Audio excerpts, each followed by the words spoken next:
جی کامران صاحب میں نے ابھی نا آپ کو صرف ایک فیکٹر بتایا جو صرف NHA کا ہے. میں آپ کو تھوڑا سا اگر مجھے آپ سن لیں میں آپ کو اس کے 2-3 اور ڈائمنشنز فیکٹرز بتاتا ہوں کہ جس سے پھر آپ کمپیریزن کریں گے کہ آیا جو یہ کرایہ جو بڑھ گیا ہے فیکٹری والوں کا یا دوسرے جو مٹیریل را مٹیریل وغیرہ کا, آیا کہ وہ اس میں فائدہ زیادہ یا اس کو کرنے میں فائدہ. ایک تو میں نے آپ کو بتا دیا جو ہماری روڈ کو نقصان ہو رہا ہے, جو 10 سال چلنی چاہیے تھی وہ 3 سال چلتی ہے, اور ہمیں جو 10 سال میں خرچہ وہ 3 سال میں. وہ تو چلے NHA کا ہو گیا, میں چیئرمین NHA ہوں, مجھے اپنے ایسٹ کے متعلق پوزیسو ہونا چاہیے. اب دوسری طرف آئیں, دوسری طرف آپ اس طرح آئیں کہ جب آپ ایک ٹرک جس کے 8 ٹن کی اس کی چیسز اور باڈی ہے, آپ جب اس پہ 16 ٹن کرتے ہیں نا کامران صاحب, اس کا جو ٹائر کا ایک پیئر ہے, اب یہ 6 بھی 8 بھی استعمال ہوتے ہیں, ایک پیئر جو کہ 1,20,000 کا کم از کم ہے وہ آتا ہے, جس کو 2 سال چلنا چاہیے. جب اس پہ ڈبل وزن یہ ڈالتے ہیں وہ ٹائر کی لائف رہ جاتی ہے 6 ماہ. سر آپ یہ دیکھیں کہ اس کو 1,20,000 جو ہے وہ چیریٹی میں تو نہیں چلا رہا نا, وہ بزنس چلا رہا ہے, وہ اس کی ڈیپریسیشن رکھتا ہے, ہر بزنس کی ڈیپریسیشن ہوتی ہے, وہ لاس میں نہیں کر رہا ہے, وہ خرید لیتا ہے, جو بھی اس کو ریپلینش کرنا ہے وہ کرتا ہے کیونکہ وہ بزنس کر رہا ہے. کامران صاحب یہ سر یہ آپ کا امپورٹ ہے, آپ دیکھیں نا یہ ٹائر آپ کا امپورٹ آ رہا ہے. اب وہ جو آپ نے کہا جی 2 ٹرکوں کا فیول, اب جب آپ ایک ٹرک کے اوپر آپ 2 گنا 3 گنا جب لے کے جاتے ہیں نا کامران صاحب, اس کی جو فیول کی کنزمپشن ہے, اس کی جو مینٹیننس ہے, جو اس کی ویئر ٹیئر ہے, اس کی جگہ 2 چلا دیں ہم, اس کی جگہ ہم 2 چلا دیں, آپ کا امپورٹ بھی لائیے, اس کی جگہ ہم 2 ٹرک چلا دیں, ایک کی جگہ 2 چلائیں, وہ اس پہ فیول دگنا خرچ کر دیں, اس کی جو مینٹیننس ہے اس کو دگنا کر دیں, اس کی ڈیپریسیشن کو دگنا کر دیں. یعنی کہ ایز سچ تو اس کاسٹ کو ہم ڈبل کر رہے ہیں. صرف ٹرکر کی کاسٹ کو آپ دیکھیں, اکانومی کی کاسٹ کو جو دیکھیں گے آپ اس کو ملا کے, تو اس کے تو بہت ہی بہت ہیوج امپیکٹ آئے گا. جی کامران صاحب میں اس طرف بھی آ رہا ہوں. آپ دیکھیں جی آپ کے جو ٹرکس ہیں یہ سارے جو یہ امپورٹ کرتے ہیں, ٹائرز امپورٹ کرتے ہیں, فیول آپ امپورٹ کرتے ہیں, ڈیزل آپ امپورٹ کر رہے ہیں, اسپیئر پارٹس جو زیادہ وہ آپ امپورٹ کر رہے ہیں. دوسرا یہ ہے کہ ایک تو آپ کا جو وہیکل آپریٹنگ کوسٹ, ہم نے جو ہے نا ہمارا ایک ادارہ ہے نیشنل جو ہے نا ریسرچ انسٹیٹیوٹ ہے فار ٹریفک NTRC, یہ سب سے پہلے انہوں نے ریسرچ کی, آپ کا 200 سے 250 ارب پر سال وہیکل آپریٹنگ کاسٹ ہے. یہ ڈاکومنٹڈ ریسرچ ہمارے پاس موجود پڑی ہوئی ہے. اب جب آپ اس کو آپ کم کرتے ہیں, دیکھیں آپ کی گاڑیاں تو 1 سے اگر 2 چل رہی ہیں, لیکن اس گاڑی کی لائف جو اس پہ خرچہ آپ نے جو ہے نا 10 سال میں کرنا ہے, اگر وہ خرچہ آپ 3 سال میں کرتے ہیں وہ آپ کا سارا ایڈ ہوتا ہے, اکانومی پہ برڈن ہے. اب دوسرا میں ایک اور آپ کو بتاؤں کامران صاحب, اب ہم آپ کو پتہ ہے ہم سب WTO کے معاف ممبر بھی کیجیے گا جاوید ملک صاحب, کوئی آپ کے پاس یہ ریسرچ آپ نے NTRC کی مجھے بتا دی کہ ٹریفک کی ریسرچ کے وہ جو ٹرکس ہم استعمال کر رہے ہیں اس کو ریپلیس کرنے میں, اس کو مینٹین کرنے میں ہماری اکانومی کتنا سفر کرتی ہے, کوئی ریسرچ آپ کے پاس ہے کہ یہ جو کاسٹ بڑھے گی, دا انٹائر کاسٹ جو ٹوٹل ہماری انٹرا کنٹری موومنٹ ہے, ہماری ایکسپورٹس ہیں, ہماری پورٹ سے ود ان کنٹری ہے, اس کی جو کاسٹ بڑھے گی, وہ آپ کے پاس کوئی ریسرچ ہے کہ وہ اس کو آپ نے انالیسس کیا ہے, اس کی کوئی آپ کے پاس ہے کوئی ٹھوس بیک گراؤنڈ؟ جی ہاں کامران صاحب, میں نے جیسے آپ کو بتانا ہے کہ یہ پچھلے 1 سال سے زیادہ عرصے سے ہم اس پہ کام کر رہے ہیں. میں بتا رہا کہ سارا ڈاکومنٹڈ ہے, مارچ 2018 سے ہم نے اس پہ کام کیا, اور اس پہ سب سے پہلے یہ اسائنمنٹ دی گئی تھی NTRC کو کہ آپ ہمیں اس کے بتائیں اس کے کاسٹ بینیفٹ اور اس کا جو لاس ہے وہ اس کا. سر اکانومی کی کاسٹ کس نے آپ کو بتائی؟ اس نے تو ٹریفک کی کاسٹ آپ کو بتائی, آپ کو اکانومی کی کاسٹ کس نے بتائی؟ یہ تو آپ کو دیکھنا ہے نا. کسی نے آپ کو بتایا کہ ایک سیمنٹ کی بوری اس ٹرانسپورٹیشن سے کتنی مہنگی ہو جائے گی, ایک سٹیل کی پر ٹن جو ہے وہ کتنی مہنگی ہو جائے گی, ایک آپ کی ایکسپورٹ جو ہے وہ ایک سورس سے جائے گی دوسری سورس تک وہ کتنی مہنگی ہو جائے گی. ان گنت each and every item that moves on the highways of Pakistan وہ مہنگا ہو جائے گا. سر اس کی کوئی ریسرچ ہے آپ کے پاس؟ جی کامران صاحب, میں جو آپ کو بتایا نا کہ آپ یہ جتنے آپ کے یہ چیمبر آف کامرس ہیں, ہم خود چل کے ان کے پاس گئے, بہت ہیٹڈ ڈسکشنز ہوئی. ہم نے ان کو کہا جی آپ اپنا پوائنٹ آف ویو ہمیں بتائیں, ہم بھی جو ہے نا آپ کے سامنے اپنا پوائنٹ آف ویو رکھتے ہیں. اور اس پہ بڑے اختلافات بھی تھے. میں آپ کے بتاؤں کہ جب یہ میٹنگز ہوئی, وہ میٹنگز بڑی ہیٹڈ ڈسکشنز کے ساتھ ہوئی تھی. Thank you so much sir, thank you very much indeed. Jawad Rafiq Malik صاحب, چیئرمین نیشنل ہائی وے اتھارٹی, ہمارے ساتھ موجود تھے. انہوں نے بتایا کہ کس طرح سے ٹرکس کا نقصان ہوتا ہے اور کتنا روڈز کا نقصان ہوتا ہے, لیکن انہوں نے نہیں بتایا تو یہ نہیں بتایا کہ یہ جو کاسٹ آف ٹرانسپورٹیشن جو راتوں رات بڑھا دی گئی ہے, جس میں تقریباً 40 سے 50% اضافہ ہو جائے گا, اس کا پوری پاکستان کی معیشت پہ کتنا اثر ہوگا. وزیر مواصلات جناب مراد سعید, ہماری بھرپور کوشش تھی کہ وہ یہ آتے اور اس فیصلے کی ترجیحات اور اس کی وجوہات اور اس کے جو مضمرات ہیں وہ ہمارے ساتھ ڈسکس کرتے, مگر ہو نہیں سکا. لیکن بہرحال چیئرمین NHA ہمارے ساتھ موجود تھے. یہ پرائم منسٹر عمران خان کے لیے بہت ضروری ہے کہ وہ اس پورے میٹر کو ایگزامن کریں. ان کو پتہ چل جائے گا کہ پاکستان کی اکانومی کے لیے کتنے سیریس کانسیکوینسز ہوں گے, پاکستان میں کاسٹ آف ڈوئنگ بزنس کے کتنے سیریس کانسیکوینسز ہوں گے. ہر چیز مہنگی ہو جائے گی صرف اس چھوٹے سے فیصلے سے. باریک کام ہے, کسی نے دکھایا ٹرکس کی لابی کی راتوں رات چاندی ہو گئی ہے. کمرشل بریک, اس کے بعد ہم ذکر کریں گے بجٹ سے متعلق, پاکستان میں جو مہنگائی ہو رہی ہے اس کے متعلق, اور وہ کام جو حکومت کو کرنا تھا انہوں نے نہیں کیا. وزیر اعظم عمران خان کو دیکھنا ہے کہ جو حکومت کو اپنی جیبوں میں دیکھنا تھا, اپنے گریبان میں جھانکنا تھا. عوام پر تو بھرپور ٹیکس لگا دیے گئے, لیکن حکومت نے اپنے اخراجات کم نہیں کیے, اللے تللے کم نہیں کیے. سینکڑوں اربوں روپے کے بچت ہو سکتی تھی, حالات کو ٹھیک کیا جا سکتا تھا, حکومت نے وہ نہیں کیا. وہ کیا کچھ ہے جو حکومت نے نہیں کیا, اس کی بات کرتے ہیں آج ہم چھوٹے سے وقفے کے بعد.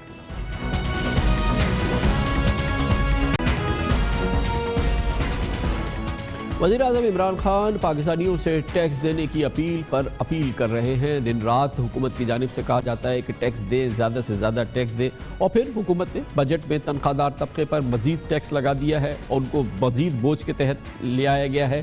اس کے علاوہ بجٹ میں ٹیکس کے بعد غریبوں پر مہنگائی کا ایک بوجھ پڑے گا, وہ سب کے سامنے اب خوب ٹھیک ٹھاک بوجھ پڑے گا. مگر حکومت کے جو کام کرنے کے ہیں وہ کب ہوں گے اور وہ کون کرے گا, یہ بہت امپورٹنٹ بات ہے. کہ آپ نے پاکستان کے عوام سے جو کچھ حاصل کر سکتے تھے آپ نے حاصل کیا, ان کو نچوڑا, ان کو دبایا, اور اسی طریقے سے مختلف جو پورا پاکستان جو ہے وہ اس بجٹ کے بعد ایک بہت ہی مشکل صورتحال کے اندر ہو گیا ہے. پاکستانی تیار ہیں اپنے ملک کے لیے کسی بھی قسم کی قربانی دینے کے لیے, کسی بھی پریشانی کو سہنے کے لیے, مگر کیا عمران خان اور ان کی حکومت سینے پہ ہاتھ رکھ کے کہہ سکتی ہے کہ وہ کام جو حکومت کے کرنے تھے, حکومت کو جو اپنے اللے تللے ختم کرنے تھے, کم کرنے تھے, کیا حکومت نے وہ کام کیے یا نہیں کیے؟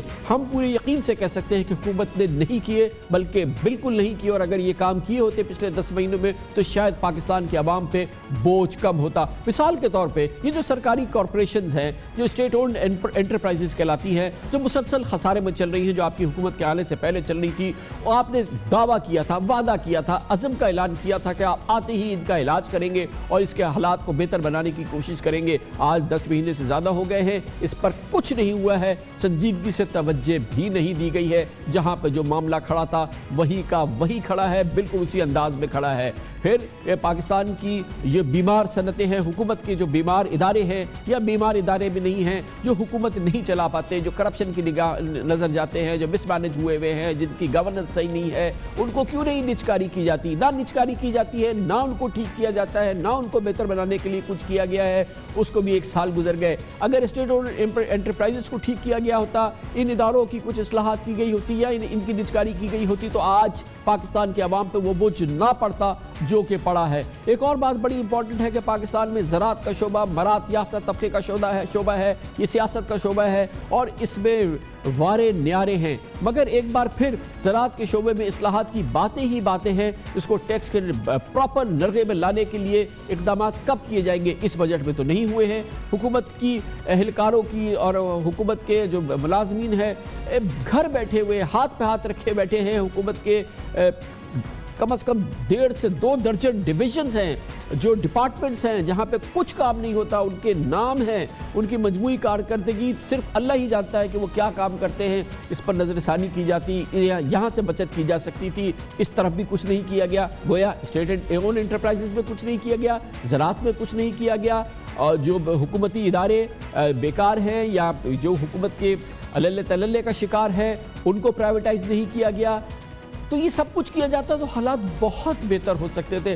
پرسوں بھی بجٹ کی تقریر میں حماد اظہر کا کہنا تھا کہ خسارے میں چلانے والے سرکاری ادارے آنے والے برسوں میں حکومت کے اصلاحاتی پروگرام کا اہم جز ہوں گے۔ یہ سنتے سنتے ہمارے کان تھک گئے۔ ہر حکومت آتی ہے وہ کہتی ہے آنے والے دنوں میں یہ ٹھیک کر دیے جائیں گے، آنے والے وقت میں ٹھیک کر دیے جائیں گے۔ اس حکومت کو بھی 1 سال ہونے کو آ رہا ہے۔ بجٹ دستاویزات میں یہ بھی بتایا گیا کہ پاکستان اسٹیل ملز کو چلانے کے لیے بیرونی سرمایہ کاروں سے رابطے کیے گئے، یعنی کہ 11 مہینے لگ گئے، ابھی آپ کے صرف رابطے ہی ہوئے ہیں۔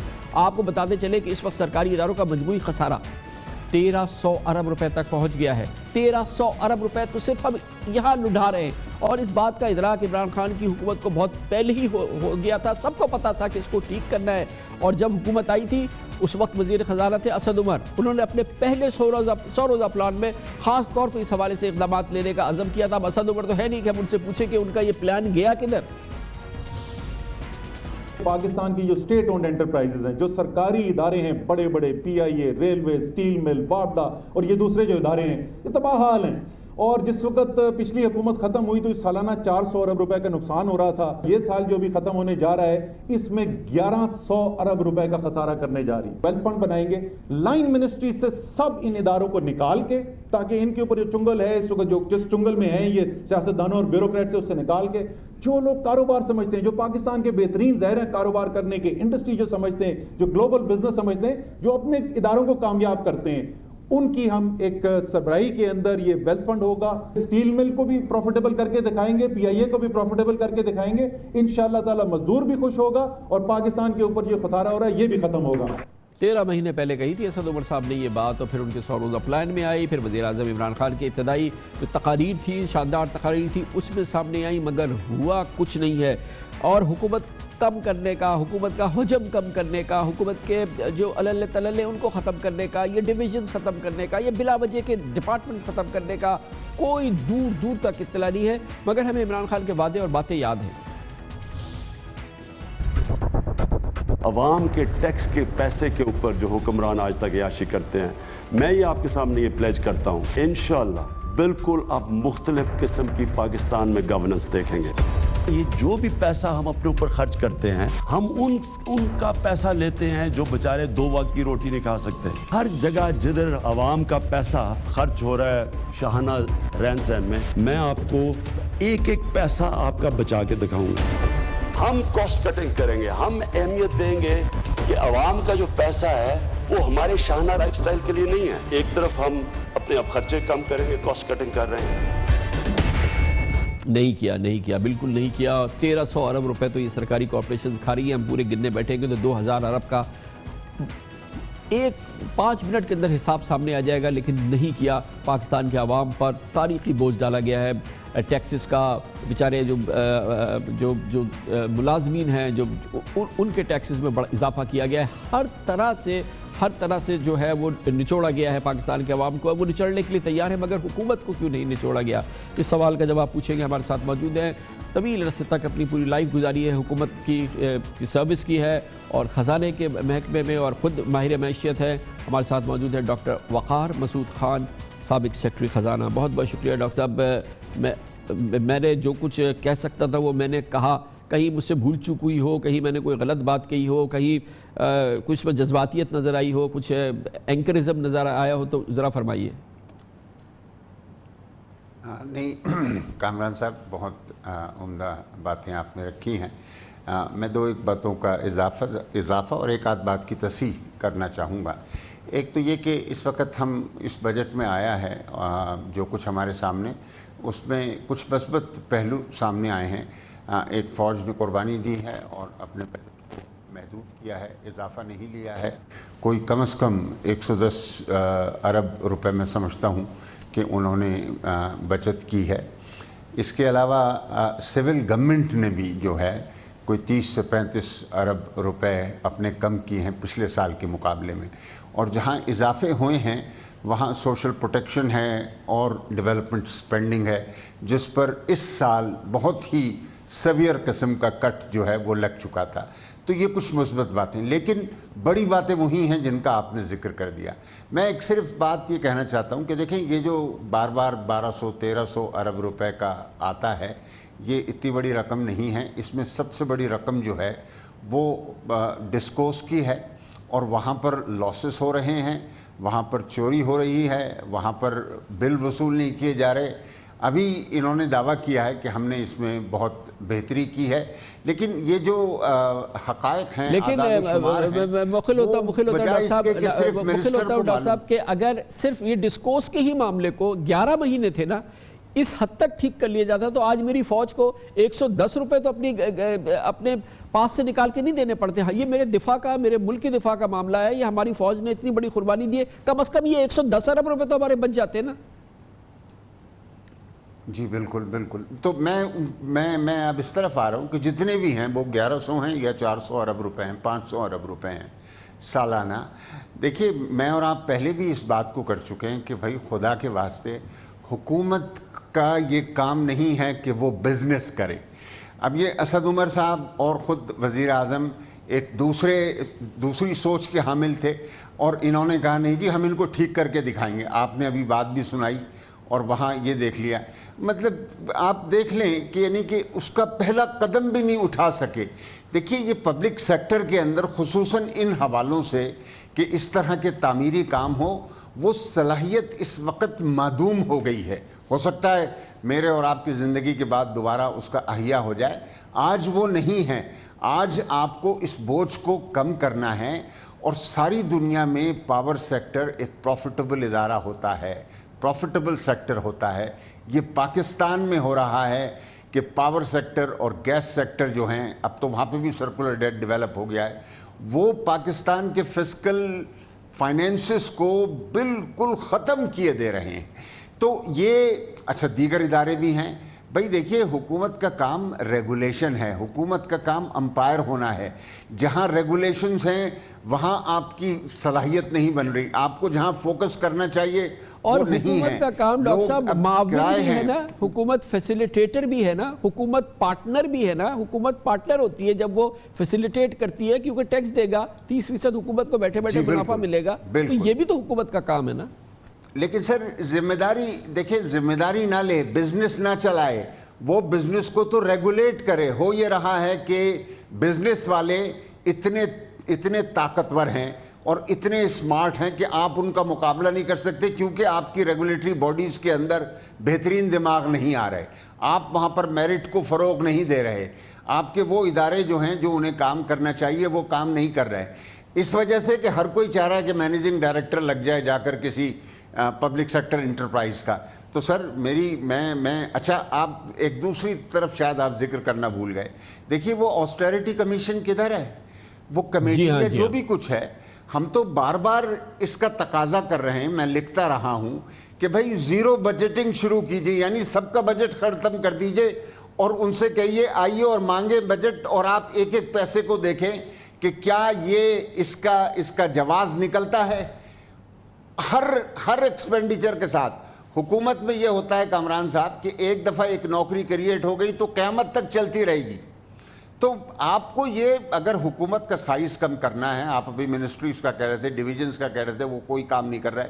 خدا کے واسطے کوئی دیکھے تو صحیح یہ کیوں نوکری کریٹ ہوئی تھی, کیا اب اس کی افادیت باقی ہے, اور پھر یہ کہ نیا امپلائمنٹ تو نہ کیجئے کریٹ. اب یہاں پر دیکھیے آپ کہ وہ کہہ رہے ہیں کہ 63 سے 65 سال عمر کرنے کی باتیں ہو رہی ہیں. خدایا یہ کیا ہو رہا ہے؟ ٹھیک ہے نا, آپ کے ملک میں اتنا ان امپلائمنٹ ہے, آپ کو چاہیے کہ لوگ زیادہ سے زیادہ جو ہیں ان کو نوکریاں ملیں. اور ڈاکٹر صاحب یہ فرمائیے گا کہ ٹیکسیشن وغیرہ کے اندر تو یقیناً جیسے آپ نے کہا کہ اس بجٹ کے اندر بہت مثبت پیغامات ہیں, بہت مثبت اقدامات ہیں اور ہماری اسٹرکچرل بہتری کے معاملات ہیں. لیکن آج جب ہم یہ اس حکومت کے 10 مہینے گزرنے کے بعد ہم یہ بجٹ کر رہے ہیں تو اس کا حساب کون دے گا کہ اس حکومت نے 1/4 وقت اپنا گزار دیا, مگر آج اس بجٹ تک اتنی چیزیں ہو سکتی تھی کہ یہ بوجھ جتنا ہم عوام پہ ڈالا گیا ہے شاید اس سے کم پڑتا اگر یہ اصلاحات کی جاتی. اور اب بھی ہمیں اس بجٹ میں کہیں مثال کے طور پہ پرائیویٹائزیشن کا کوئی ذکر نہیں ہے. 2 آئٹمز ہیں, ایک تو یہ کہ 2 پاور پلانٹس ہم پرائیویٹائز کریں گے اور ایک پی ٹی اے کے 3 لائسنس ہیں جو ہم, یعنی کہ اس حکومت کے نزدیک نجکاری کوئی ایشو ہی نہیں ہے. دیکھیے کیونکہ ابھی حال میں انہوں نے بہت زیادہ اس بیانیے کے اوپر سرمایہ کاری کر دی کہ ہم نے اصلاح کرنی ہے ان اداروں کی, تو حفیظ شیخ صاحب میرے خیال میں آہستہ آہستہ